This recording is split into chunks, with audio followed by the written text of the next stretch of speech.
Imagine this. You are a young page at the glittering court of Poitiers in the 1170s, your heart hammering beneath a velvet tunic as you slip through the moonlit corridors of Countess Eleanor's palace. The cold air bites at your exposed hands. A folded scrap of parchment, a forbidden poem, burns in your palm. Through stained glass windows, you glimpse silhouettes of nobles in whispered conversation, shadows flickering across ancient stone. Somewhere in these halls, your lady waits, her favor promised for a single, reckless act of devotion. But above you, banners flutter with the crest of your lord, and the threat of discovery presses in with every creak of the floor. Your secret is dangerous. Every step draws you closer to either glory or ruin. You pause beneath a spiral stair. The scent of beeswax and damp stone fills your lungs. Far above, laughter drifts from the feasting hall. Your fingers tremble as you reread her words. Meet me when the candles die. Bring courage, not company. For a heartbeat, you remember the troubadour songs that first awakened these desires. Tales of noble knights and chaste devotion, of love too pure to ever be corrupted. But now, standing in the cold silence of the castle's underbelly, you feel the weight of what those songs never dared confess. The legend of courtly love is about to devour you. Think you know what courtly love meant? Think again. The story you were taught is a lie. Forget images of chivalrous knights composing harmless verses and maidens sighing on balconies. The reality is far darker. This wasn't innocent flirtation. It was a high-stakes game played by the powerful, in which the rules could change overnight, and the price of losing was public disgrace, mutilation, or exile. The courtly rituals you admired were laced with danger. Every secret romance was a political act, every favor a weapon, every word of longing ammunition for enemies lying in wait. What you don't realize is how easily passion curdled into peril. In these halls, a careless glance or a single intercepted letter could end a family's fortune or drive a noble woman to her death. Love was not safe. It was a spectacle, watched by jealous rivals and scheming priests. The supposed liberation of the heart was used as bait, drawing victims into webs spun by those with real power. The next move you make could elevate you to legend or damn you to silence. But here's where the real nightmare begins. You are not alone in this labyrinth. Servants whisper in corners, their loyalty always for sale. Priests stalk the corridors, eager to root out sin in the name of virtue.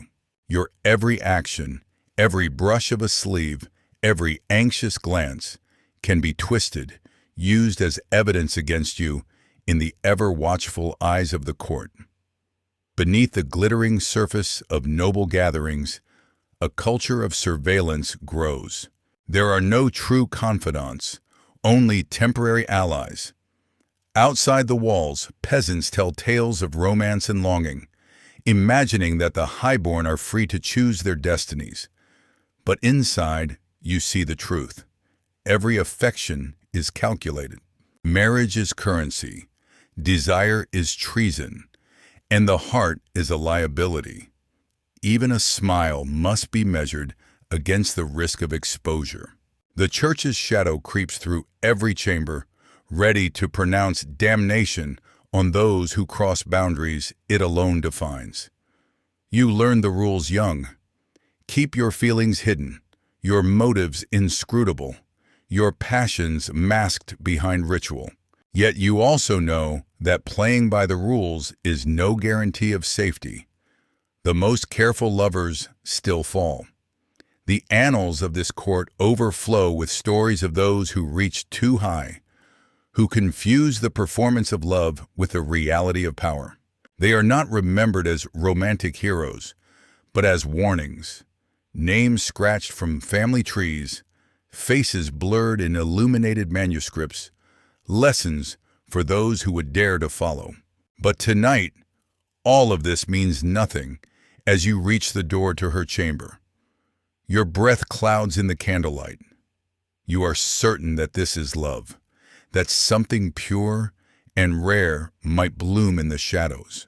But just as you lift your hand to knock, a cough echoes behind you. A servant's eyes meet yours, knowing, calculating, dangerous. In a single heartbeat, your fate is no longer yours to command.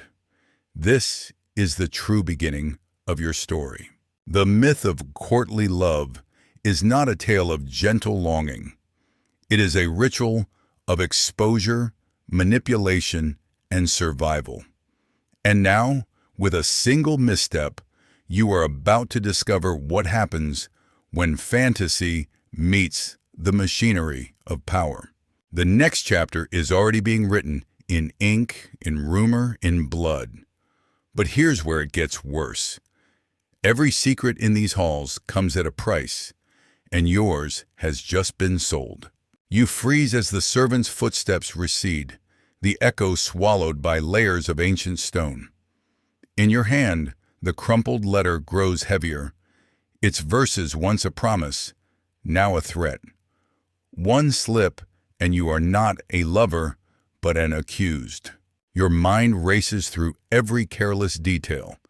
The extra glance at supper, the pressed flower hidden in your sleeve, the lines you whispered by the riverbank. Each gesture is a brick in the gallows being built beneath you. You move away from her door, heart pounding with dread. The castle feels colder, as if its walls are leaning in to listen. You remember the legends, secret meetings in rose gardens, midnight serenades, the thrill of longing untouched by risk. But the truth is far more suffocating. At court, love is not a dance. It is a trial. The rules are unwritten, but the punishments are carved deep. Public shame, exile, even death if the wrong eyes see too much. Think about what they never tell you. Courtly love is a spectacle, staged for an audience hungry for scandal. Your every move is noticed by rivals and hangers-on. Your successes, your failures, the blush on your face when her name is spoken. You see how easily affection turns to ammunition.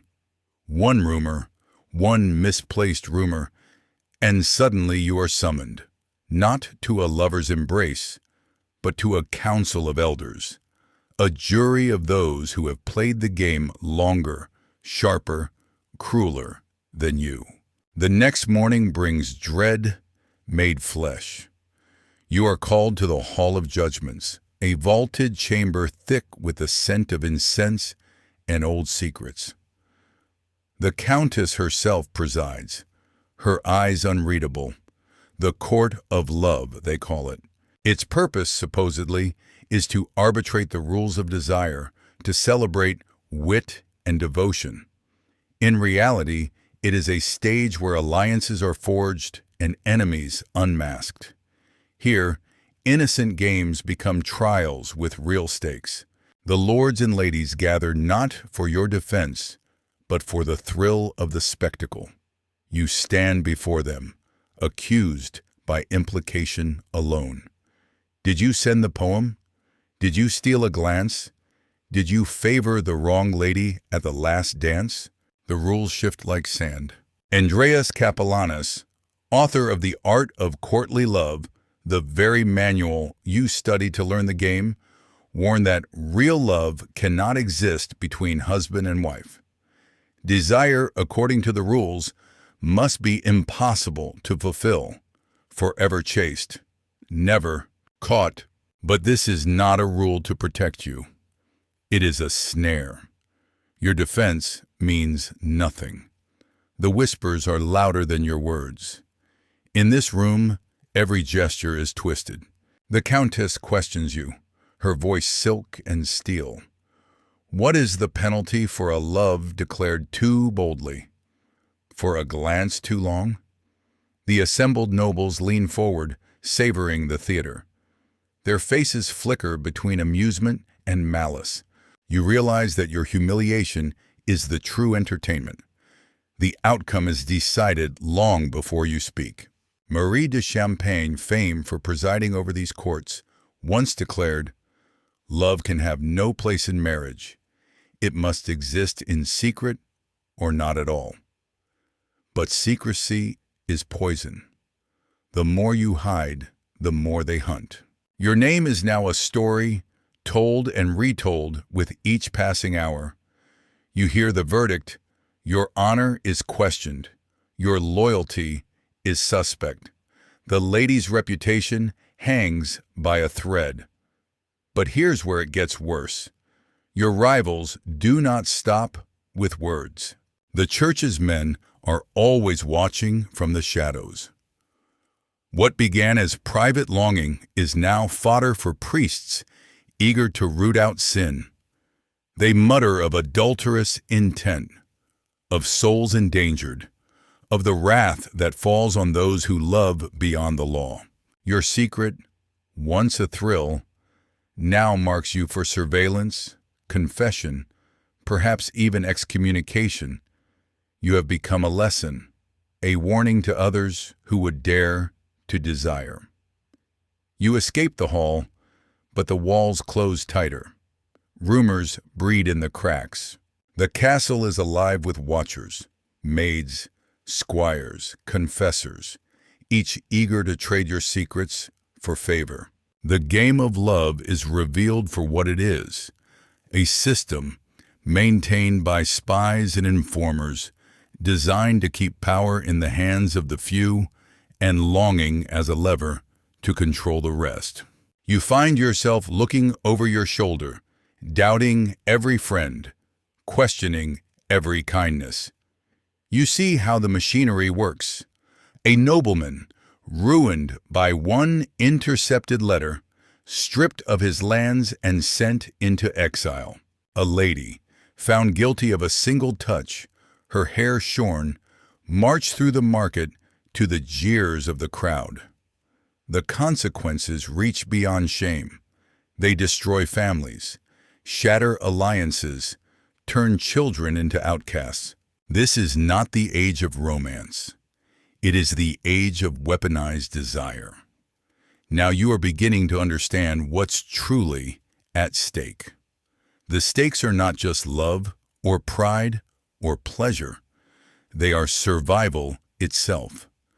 The walls have ears. The law has eyes. Your story is written by others, and every act of longing is a page they can tear out at will. And yet, you want to know more. You want to see just how deep this web of control runs, how the machinery of power and piety turned courtly love from legend into a living nightmare. If you're ready to keep digging, to witness the truths that history tried to erase, subscribe now. Only by stepping further into the shadows will you learn how desire became danger, and why the victims of courtly love were never the ones history let you remember. But the game is not finished. Even now, someone is watching. Your next move could be your last. You feel the castle's walls pressing closer, each stone heavy with 1,000 secrets and the threat of judgment. Daylight offers no safety. At dawn, bells toll from the chapel tower, a reminder that another authority, more terrifying than any court of nobles, governs every breath you take. The church's reach is absolute. In its shadow, every longing becomes suspect, every rumor an accusation. Imagine this. You are summoned by a priest whose eyes betray neither warmth nor mercy. The smell of incense and cold iron fills the confessional. where whispered sins become weapons. You kneel, heart pounding, but you know this is no ordinary confession. The questions are precise, unrelenting. Did you share private words with the lady? Did you gaze at her when your thoughts should have been on prayer? Did your soul wander where your body dared not go? Your answers, meant to save you, become snares. Your greatest fear is realized. Not only does the church see your desire as sin, it sees it as evidence of a deeper corruption. In 1215, the Fourth Lateran Council sharpened canon law to prosecute even suspicion of adultery and forbidden longing. Historical records from the Bishop of Paris reveal entire households vanishing from the city ledgers after a single charge. You are no longer just a player in a courtly game. You are prey in a hunt for souls. A forward-leaning hook hangs in the air. But what you don't know is how quickly the church's justice can become a spectacle of suffering. Accusation is easy. Defense is impossible. Your rival whispers to a confessor, perhaps for gold, perhaps for vengeance, and soon you are called to testify. You are told that truth is found in suffering, that pain will reveal the heart's secrets. The threat of penance, public humiliation, or excommunication hangs over every word. You stand in the nave, the congregation watching as your name is read aloud, your offense named in the ancient tongue. The priest's voice rings out, suspected of unlawful affection, in violation of God's law and the sanctity of noble bonds. You search the crowd for an ally, but find only averted eyes. The same courtiers who once envied your favor now shrink away, fearful of guilt by association. But here's where it gets truly twisted. The church's authority is not limited to the spirit. Its courts wield secular power, handing out sentences that ruin bodies as well as souls. Your confession becomes legal testimony. The punishment is not only prayers and fasting, but loss of property, banishment, and, if the case is made by someone powerful enough, permanent removal from the world you once knew. According to the Liber Officialis of Bishop William of Auvergne, even nobles found guilty of secret love could be exiled from their lands, their names erased from records. In some cases, public penance meant being paraded barefoot, in rags, through the streets, humiliated before your entire community. Your family's future becomes a casualty of your supposed desire. The system is relentless. Accusations become convictions, and convictions become examples. And just when you think it cannot escalate further, you discover another horror. The church rewards those who accuse. Informers are given leniency, protection, sometimes even wealth in exchange for a secret betrayed. You understand at last that no secret is safe, no bond unbreakable. Every confession whispered in the dark can be turned against you at dawn. Mini-hook. But the punishment is not only external, it infects the mind. You find yourself haunted by dreams of the court, of whispered rumors turning into chains. Even in private, your thoughts betray you. You pray not for forgiveness, but for forgetfulness, knowing that the memory of desire is enough to condemn you. Historical accounts from the registers of Avignon tell of entire noble houses erased after one accusation of forbidden love. You see the evidence in empty seats at feasts, in the sudden disappearance of a banner from the Great Hall. Stories spread of lovers who vanished in the night, of families who woke to find their coats of arms burned from the chapel walls. But the church's reach does not end with you. The lady whose favor you sought is not spared. She, too, is called to account. Her innocence is measured not by proof, but by absence of bruises, of letters, of advocates willing to speak. The law presumes her guilt. The only escape is silence, exile, or a hurried marriage to a man who promises to erase her shame for a price. You begin to realize the true horror. Courtly love, so often painted as noble rebellion, is simply another tool of discipline, another weapon in the arsenal of control. Your heart's longing is not freedom. It is a leash. You thought you could love in secret. Now you know. Every secret belongs to those who write the laws, hear the confessions, and profit from your fall. You are not a hero in a poem, nor a victim in a tragedy. You are a warning, a shadow flickering on the chapel wall. But what if you still refuse to break? What if you cling to the idea that love could be worth the price? The system is ready for that too. The Inquisition's manuals prescribe ever harsher remedies for the stubborn. The rack, the pyre, the slow isolation that grinds hope to dust. You are taught not only to fear desire, but to forget it ever existed. And so, you walk the corridors once more, a ghost among the living. Every door that closes behind you is a reminder. Love here is never just love. It is always already evidence. It is always already a crime. A cold rain falls as you emerge from the chapel, stripped not only of hope, but of your very place in the world.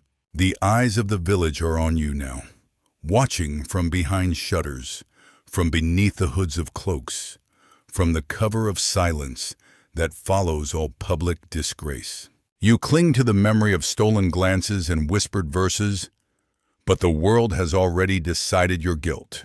In the square, you find your fate mirrored in the eyes of another. A noble woman, hair shorn to the scalp, her pale feet pressed into mud as she is paraded through the streets. Shame is now her only garment. The word adulteress spat like a curse as children run behind, laughing and jeering. You are forced to watch, powerless, as her life is dismantled piece by piece.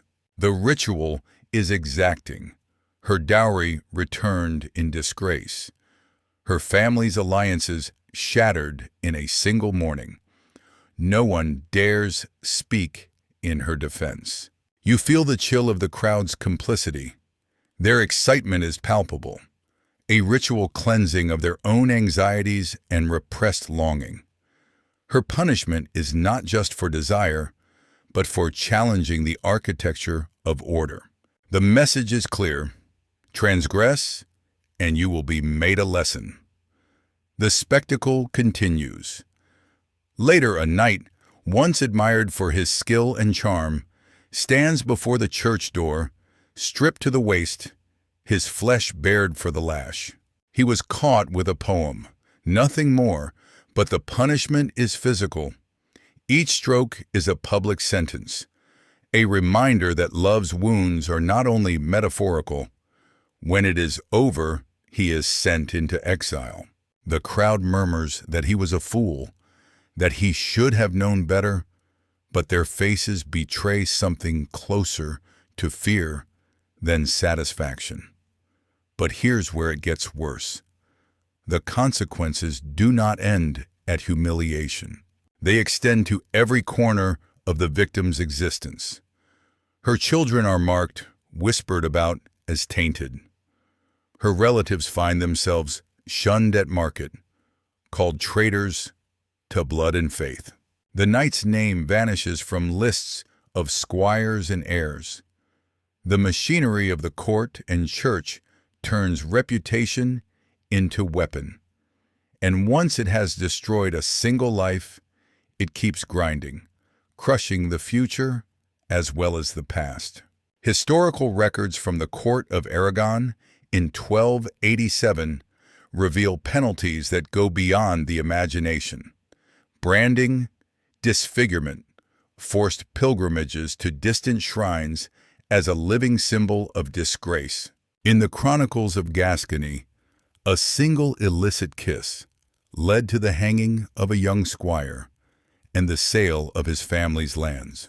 The English records tell of entire bloodlines erased after a scandal, estates confiscated by the crown as a warning to others. You see it happen again and again. A woman accused of desiring too openly finds herself locked away in a convent, her name replaced by silence. A servant caught carrying messages for his lord's lover is whipped and left at the edge of the forest, banished from the only home he has ever known. Even those who merely witness a forbidden meeting risk ruin.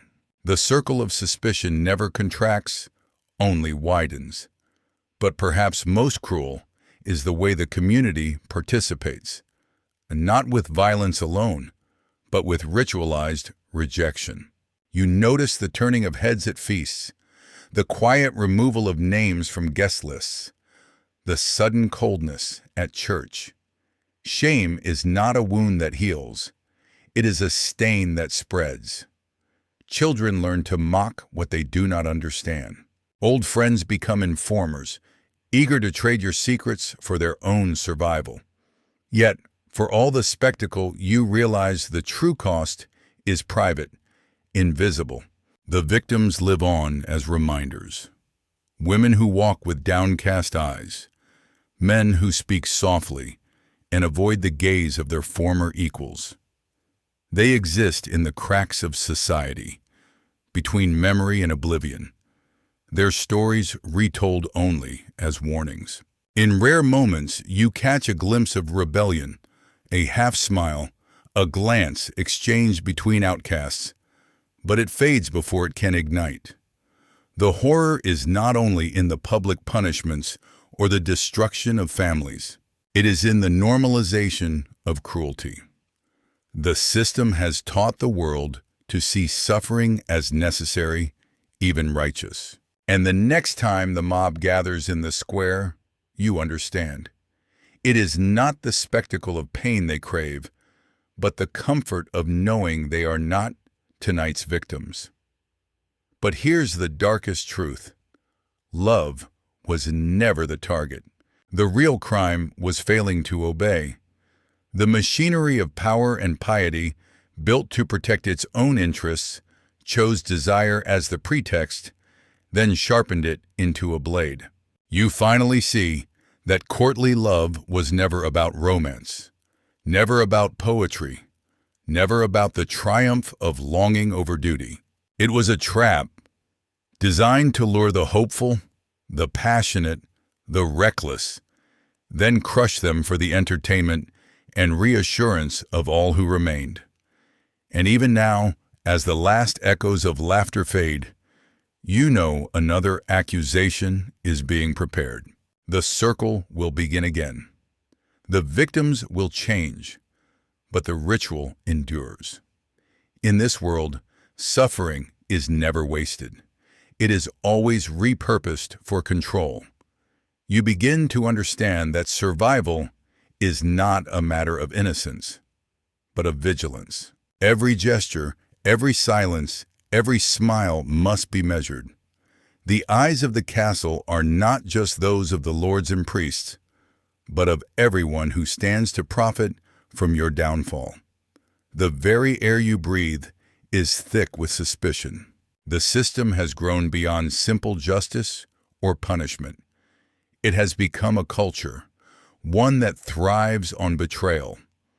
You watch the courtiers move through the halls, speaking in half-truths, weaving alliances that shift with the wind. There are servants who make their living by trading secrets. A misplaced letter, a lingering glance, a phrase overheard at the well, any detail can be turned into currency. The old story spoke of honor, But you see now that survival depends on information. The love poems that once promised escape have become evidence. Weapons in a war where the battlefield is your own heart. But here's where it gets even more insidious. The game is rigged so you can never truly win. You are watched not just by those in power, but by those beneath you. People who envy your position, your youth, your access to forbidden circles. Spies are everywhere. A scullery maid with sharp eyes, a stable boy with eager ears, a scribe whose ink stains cover 1,000 confessions. You learn to distrust kindness, to see compassion as the mask of calculation. The machinery of surveillance is woven into daily life. In the grand halls of Paris, the royal archives record the case of Blanche of Castile, her private letters intercepted and used as blackmail in a struggle between rival families. She is not destroyed for loving, but for being vulnerable. You begin to realize that the truest danger lies not in passion, but in exposure. Your own words can be twisted, your intentions recast. Each day brings another opportunity for someone to turn your secrets into their survival. The threat is not only direct. The church and the court have created networks of informers who act with impunity. Some do it for coin, others for favor, still others for the pleasure of watching another fall. You see how easy it is to become the target. One moment of unguarded joy, one too bold jest at a feast, and your enemies have what they need. A nod, a smile, a rumor.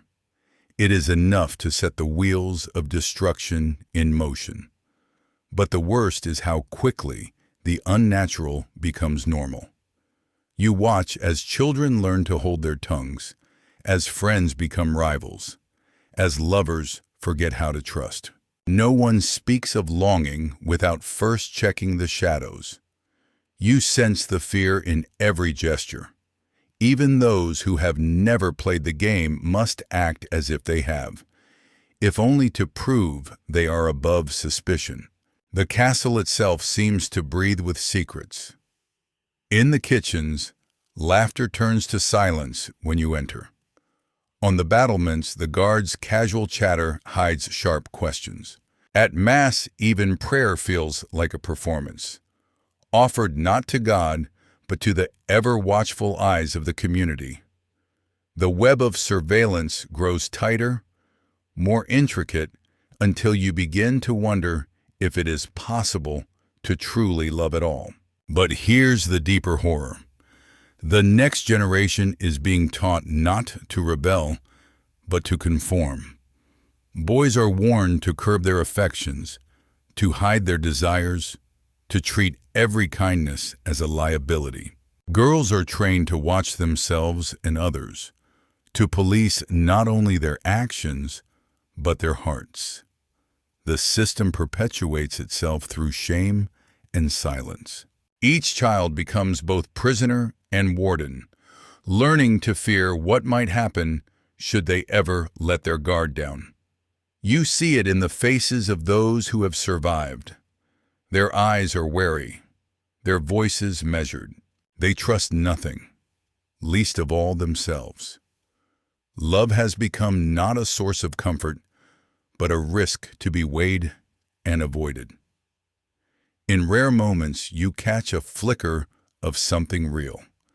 A smile exchanged when no one is watching, a hand grasped in darkness.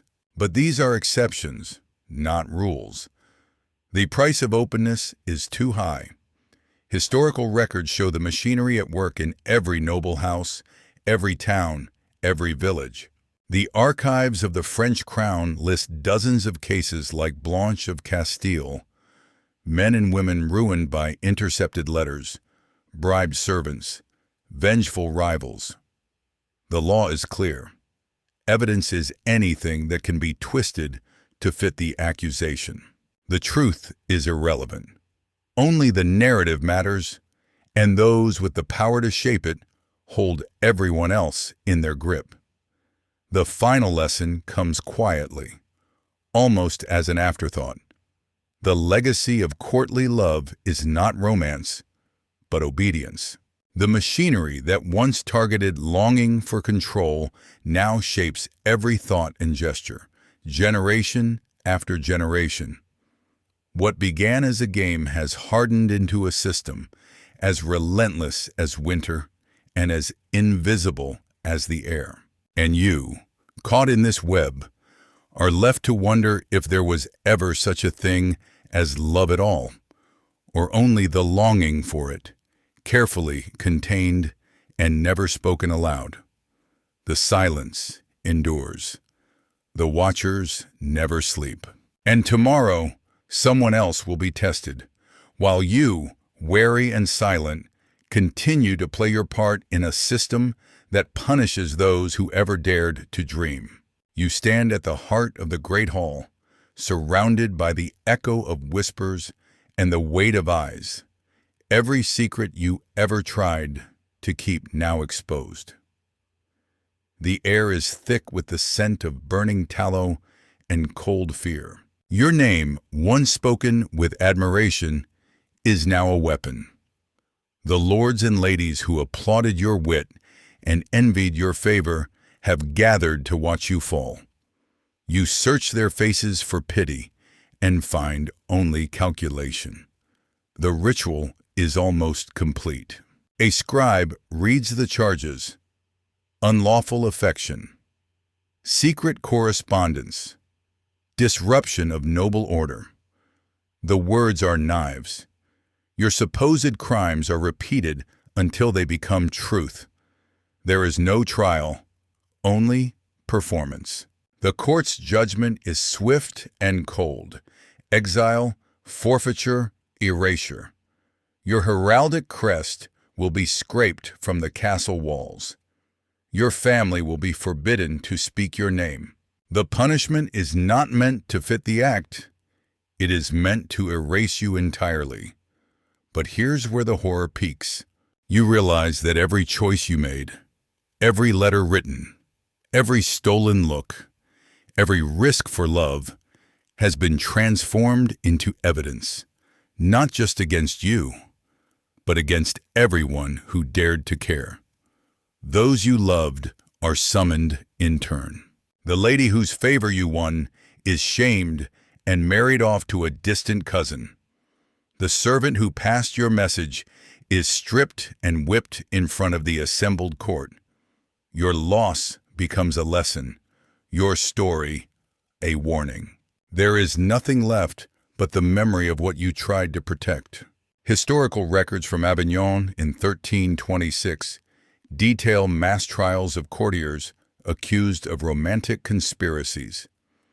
Dozens vanished in a single season, some executed, others consigned to nameless graves, a few smuggled into distant lands under assumed identities. The house banners were removed, the family names forgotten. Centuries later, the empty spaces in the rolls and ledgers still speak of those erased not for treason or murder, but for the crime of longing. But the cruelty does not end at the scaffold or the exile. The world moves on. New scandals arise, new victims are chosen. You walk as a ghost among the living, nameless, stripped of history, a shadow that lingers in the corners of memory. In rare moments, you catch sight of another, someone who recognizes what has been lost, who carries the same wound. You share a glance, an understanding, and then turn away, both marked forever by the same invisible scar. Now, in the cold clarity of your downfall, you see the full shape of the system. Courtly love was never a liberation, never a defiance of order. It was an invention, a tool designed to channel desire into a game where only the powerful set the rules. The rituals of longing, the poetry of devotion, the thrill of risk, all were woven into a net to catch the hopeful and punish the bold. Your suffering is not exceptional. It is necessary. It proves to the world that the system works. And yet, as the years pass, you notice that the rituals remain even as the faces change. The machinery adapts, learns, perfects its methods. Love is still policed, secrets still weaponized, reputations still traded for advantage. The punishments grow subtler. Not public lashing or exile, but isolation, shame, rumor, the slow erasure of self. The fear becomes part of you, a lesson passed down through generations. Children are taught not to love too deeply, not to trust too quickly, not to risk anything that cannot be concealed. But here's the final truth. The shadow of medieval courtly love has never fully disappeared. Even as centuries pass, you see its legacy in every system that turns longing into a liability, intimacy into surveillance, reputation into currency. The world changes, but the old machinery remains, refined, disguised, embedded in laws and customs, in families and hearts.